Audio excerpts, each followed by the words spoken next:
Amy. I own Wings Whitsunday Adventures with my husband. We're a small family-run operation. We specialise in overnight charters and also all-inclusive private charters for larger groups. Wings vessels, they're custom-built catamarans. They can sleep anywhere from 2 to 25 people, and Wings 3 can actually take 31 people.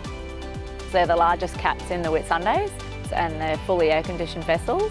With our overnight tours, we sail around the Whitsunday Islands.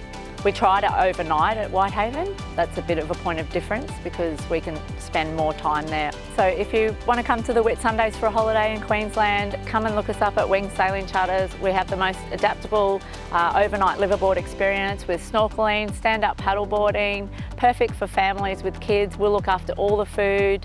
You just step on board and we'll take you around the Whitsunday Islands and wherever you like to go.